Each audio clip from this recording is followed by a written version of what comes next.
Nah, sekelompok siswa melakukan uji elektrolit terhadap beberapa larutan. Data hasil disajikan dalam tabel berikut. Nah, soalnya ke bawah saja. Nah, tabelnya larutan A ini lampunya padam, tidak ada gelembung. Larutan B lampunya redup, sedikit gelembung. Larutan C redup, banyak gelembung. Larutan D redup, banyak gelembung. Larutan E padam, tidak ada gelembung. Kelompok siswa tersebut menarik simpulan berikut. Larutan A non-elektrolit. Yang keduanya larutan B elektrolit lemah. Larutan C elektrolit kuat. Larutan D elektrolit kuat. Larutan E elektrolit lemah. Simpulan yang tepat ditunjukkan oleh nomor. Nah, pada alat uji elektrolit, jika lampunya padam kemudian tidak ada gelembung, ini menandakan non-elektrolit. Sementara jika ada gelembung menunjukkan elektrolit lemah, baik itu mau padam ataupun redup, sama semuanya elektrolit lemah. Jika terdapat banyak gelembung dan lampunya terang, menandakan elektrolit kuat. Maka larutan 1 adalah padam, tidak ada gelembung, berarti ini non elektrolit.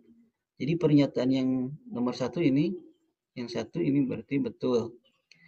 Larutan B elektrolit lemah, redup, sedikit gelembung, berarti larutan B juga betul. Ya, kita lihat jawabannya yang ada 1 dan 2 adalah jawaban A. Jadi jawaban yang tepat adalah jawaban A. Atom Mn paling tinggi terdapat pada senyawa. Nah, untuk menentukan bilangan oksidasi atom, kita ingat aturan-aturan penentuan bilangan oksidasi atau aturan penentuan Bilox, di mana atom O pada senyawa umumnya harus selalu negatif 2. Kemudian bilangan oksidasi atom H pada senyawa umumnya harus selalu positif 1. Bilangan oksidasi atom golongan 7A harus selalu negatif 1. Bilangan oksidasi unsur logam golongan 1A, 2A, 3A ini sesuai dengan golongannya. Jadi golongan 1A harus positif 1, golongan 2A harus positif 2, golongan 3A harus positif 3. Kemudian jumlah bilox atom dalam senyawa netral harus sama dengan 0. Dan jumlah bilox atom dalam senyawa ion harus sama dengan muatannya. Kita lanjutkan untuk soal ini. Kita cari yang poin A. Ini yang bisa dihitung adalah yang dari O dulu karena ada dalam aturannya. O. Di mana atom O harus selalu negatif 2, maka Mn-nya pada senyawa MnO adalah memiliki bilox positif 2 karena supaya dijumlahkan hasilnya jadi 0 karena ini adalah senyawa netral.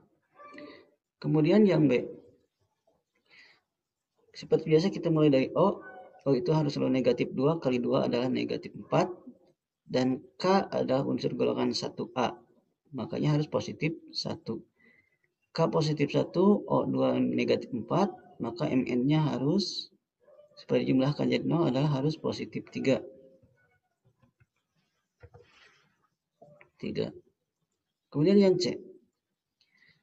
O negatif 2 kali 4 adalah negatif 8, K-nya positif 1, maka Mn-nya adalah positif 7.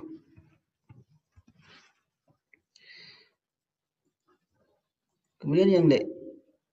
SO4 ini biasanya bermuatan negatif 2, makanya Mn-nya adalah positif 2.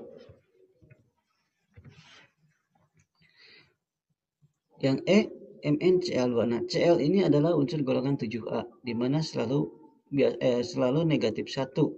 Negatif 1 kali 2 adalah negatif 2, makanya Mn-nya adalah positif 2. Berarti Mn yang paling tinggi adalah terdapat pada senyawa nomor jawaban yang C.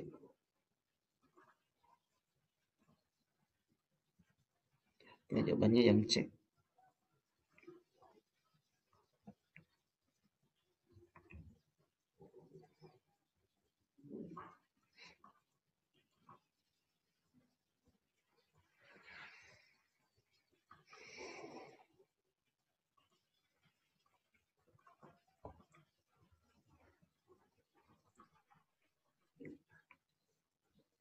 Kita lanjutkan soal selanjutnya.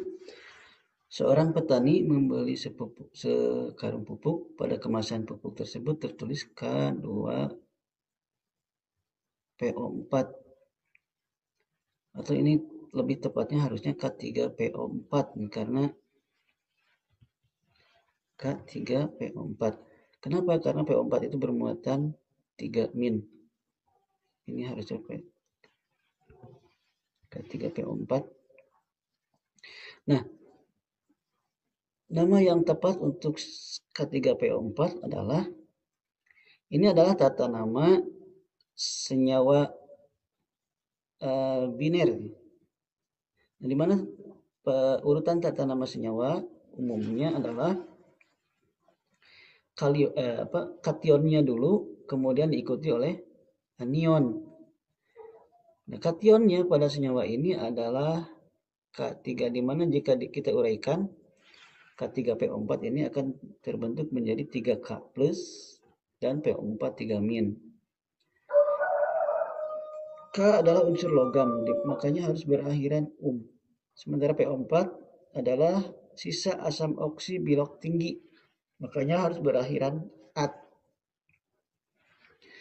Jadi nama yang tepat untuk senyawa ini adalah kalium fosfat. Jawabannya yang D. Kemudian kita bahas selanjutnya.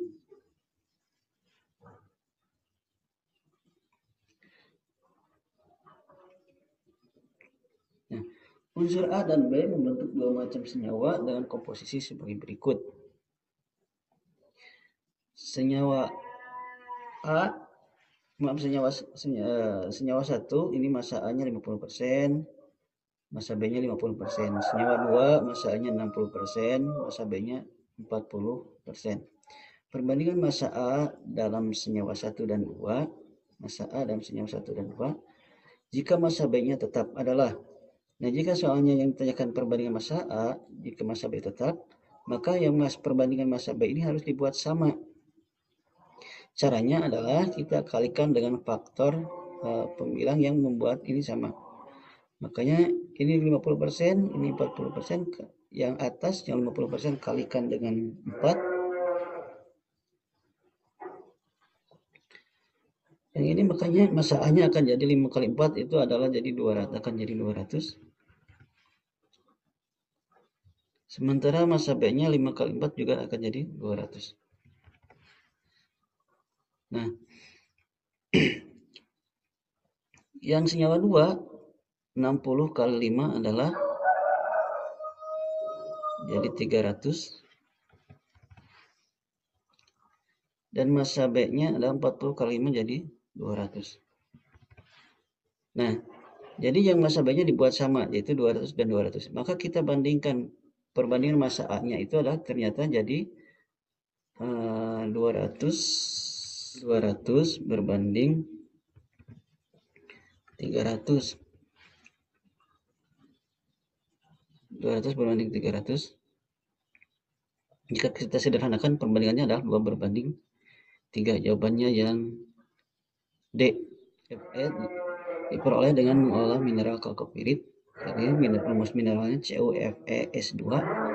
Jika massa atom rata-rata atau ArCu 64, Fe 56 dan S sama dengan 32, dan efisiensi pengolahan sempurna dikatakan semuanya terbentuk begitu ya, tidak ada yang terbuang, maka untuk tiap 1 kg kalkopirit dapat dihasilkan besi sebanyak berapa kilogram.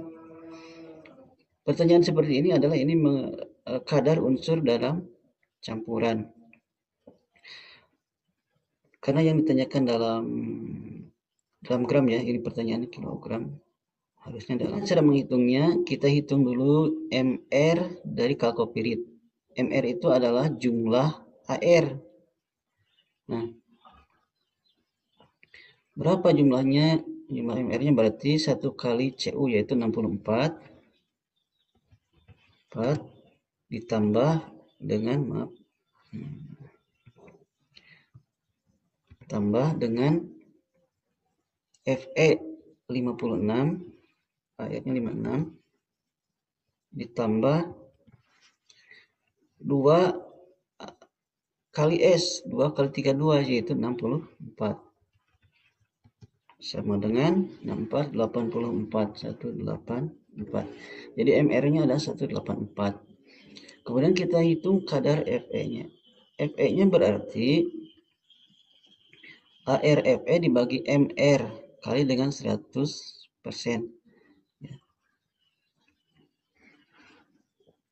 Berarti ARFE-nya 56. 56 dibagi dengan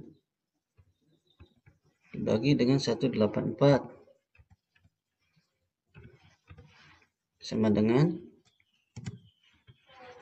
0,3. 0,3. Nah, jadi 0,3 jika massa seluruhnya adalah 1000 gram berarti 0,3 kali dengan 1000 ya. Hasilnya tidak ada yang mendekati, ada 3,3 gram. Jadi jawabannya yang B. Jawabannya yang B. Itu barangkali yang dapat kita bahas pada video kali ini. Terima kasih. Assalamualaikum warahmatullahi wabarakatuh.